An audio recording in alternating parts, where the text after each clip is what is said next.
Today, cryptocurrencies are in the red as lawmakers on Capitol Hill move closer to reopening the government.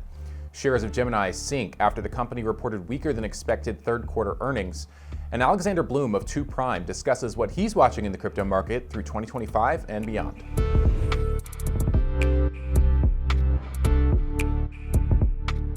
Welcome to CNBC's Crypto World. I'm Jordan Smith. Major cryptocurrencies in the red after rallying yesterday on hopes that the record-setting U.S. government shutdown could be nearing an end.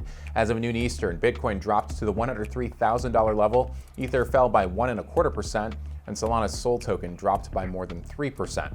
The moves lower came even after the Senate yesterday evening passed a bill to end their government shutdown, sending it to the House. The negotiated deal does not include an extension to the Affordable Care Act subsidies, a key demand from Democrats, and instead calls for a vote on the credits in December. Also, a new report out from ADP this morning showed the 4-week moving average of private sector job creation was down more than 11,000 on average per week as of October 25th, signaling more weakness in the labor market.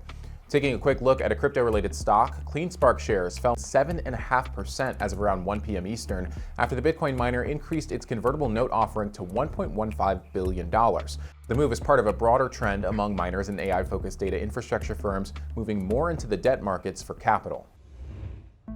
All right, let's talk about the top stories. Gemini shares slumping this morning after the Winklevoss twins crypto exchange reported a wider than expected loss of $6.67 per share in Q3 yesterday. Analysts were looking for a loss of $3.24. Q3 marked the company's first quarter as a publicly traded company as Gemini went public in September.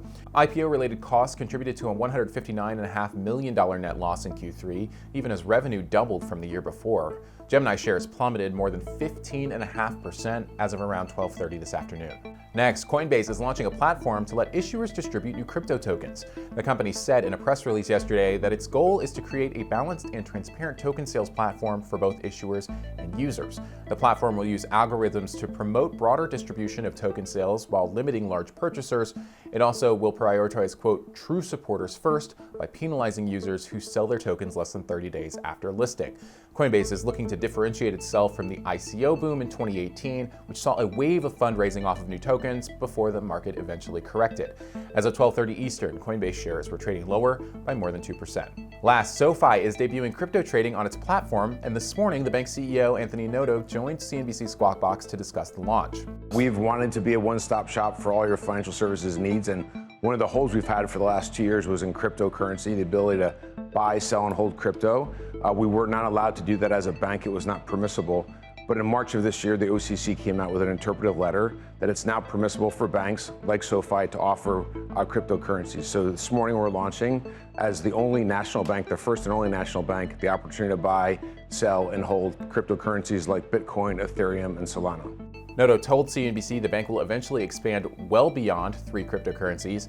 He also explained the difference between crypto trading on SoFi versus an exchange like Coinbase or platforms like Robinhood. There's a couple of really big differences. First, we're a nationally chartered bank, which means we have the infrastructure, the processes, the financial conditions that provides the safeguards that a consumer would expect from a bank, which is going to allow us to scale responsibly. The second thing is because we are a one-stop shop, you can do all your banking, checking, and savings at SoFi, your borrowing, and your investing, and now crypto. And one of the unique things about that is when you come to SoFi and fund your crypto investments, you'll fund them in a SoFi checking and savings account. That checking and savings account's deposits earn interest. Noto also said this morning that he believes blockchain and cryptocurrencies are, quote, supercycle technologies, just like AI, and will be pervasive across the entire financial system. He went on to say that stablecoins will fundamentally change payments, and SoFi aims to launch a stablecoin in January, which will be backed dollar for dollar by reserves. Noto explained that because SoFi is a bank, the dollars will be put in its Fed bank account, which means there's no liquidity or credit risks and will earn Fed funds. All right, for our main story, I spoke with Alexander Blume, the CEO of 2 Prime, about the state of the crypto market as we start to look ahead to 2026. He discusses whether Bitcoin could reach new highs by year-end and what catalysts investors should watch next year. So it's that time of year when we start looking ahead to the next year and we start thinking about the themes and potential catalysts for the year ahead. I want to get there, but just to start this conversation, let's talk about ending 2025. We're coming off this government shutdown, potentially ending this government shutdown. We see Bitcoin and other cryptocurrencies struggling to make real gains. October kind of turned out to be a bit of a bust. I guess all of that to say, what are your expectations for the end of the year? Because we've had people like Michael Saylor on who believe Bitcoin can reach 150K before the end of the year. But is the momentum there to drive prices like that before December 31st? Yeah, so I think a lot of people had been anchored in this expectation we're in a 4-year cycle, and I think that's starting to prove out that that's not the case. The market has really changed. Our institutional clients and buyers of BlackRock ETFs or public companies we work with, they don't care about if there's a 4-year cycle or not. They're interested in cash flows and ways to buy more Bitcoin whenever they can. I would say there's been an enormous amount of headwinds for the asset in general, limited liquidity and some political and economic instability that all look to me like they're going to resolve to the upside. And so considering all the difficulties that have been in place, I think that there's been actually strong resilience in the asset amidst a lot of uncertainty. And I think we're poised for a strong end to the year and a strong 2026. Let's talk about the 4-year cycle as we look ahead into 2026. In May, it'll be 4 years since the collapse of Three Arrows Capital. And then in November, a year from now, we'll be talking about 4 years since the collapse of FTX. You just said that you think that the 4-year cycle is going away. Can you talk about why you see that changing and sort of, I guess, what is the dynamic for Bitcoin going forward? Sure. So I think the main driver of the 4-year cycle historically has been the halving of Bitcoin, where the supply being added into the market is cut in half drastically. And then the supply squeeze and even equivalent demand leads to higher prices. That ratio has become so insignificant in terms of new supply entering versus existing that it doesn't really have much of an impact anymore. Aside this, the last couple of years have been the first time where we've had higher interest rates and tightening liquidity conditions. And so groups that are used to, endless Bitcoin and endless money entering the market have been more constrained. However, I think we have now entered into a rate cutting cycle. I expect we'll have a dovish new Fed chair coming next year. And I know for us and the way we trade, though we've seen volatility diminish as we're trading, we expect that to continue upwards as well. And so again, I think that kind of composition of the types of people buying Bitcoin now are very different and not as anchored to this 4-year cycle. And I think the last remaining effect for it is people just psychologically believing in it. But beyond that, there's no reason it should continue. Is there anything that sort of, I guess, keeps you up at night when we're talking about the path ahead for 2026? Because, this past year was filled with a lot of catalysts, some of the ones that you just mentioned. There was regulation. There was also the rate cutting cycle that began. But there were also some headwinds like trade and economic uncertainty that created volatility. What do you think the factors are as we move into the new year? Because, even as the Fed is cutting rates, they're not going to go as low as they were in the last cycle before they started raising them. Yes, so I would say the two main things are geopolitical and economic instability. If there is a major war or things escalate with Russia, any kind of instability, I think is difficult for risk assets. And then I would say just if there's, coupled with that, if the entire economy collapses or there's a big break in mortgages or, something catastrophic happens, that's obviously going to affect everything, especially because Bitcoin's 24/7. It is a place people go to for liquidity, especially on weekends or off hours. And so it's usually hit first and hit hardest. That being said, I think that a lot of we've just printed so much money over the last 5-6 years. I think 50% of all the M2 money supply in the world was created in the last 5 years. That money just has to go somewhere. And I think it's elevated all assets, real estate, stocks, Bitcoin, and other cryptocurrencies as well. Another thing I think specific to the digital asset or Bitcoin industry is some kind of systemic risk. You mentioned Three Arrows Capital and BlockFi and all these groups that blew up because they are effectively lending to each other in risky ways and didn't have proper risk management.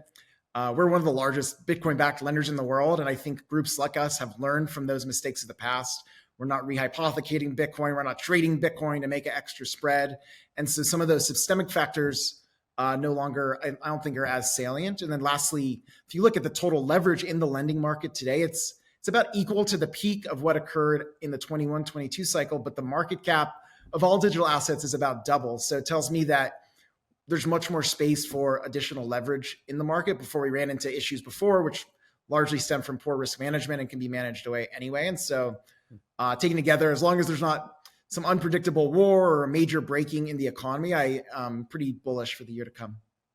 Yeah, as you mentioned, I mean, there were so many lessons learned from the last cycle that, many businesses have come out of the crypto winter that followed that have learned those lessons and grown their businesses in entirely new ways that don't have the same risks.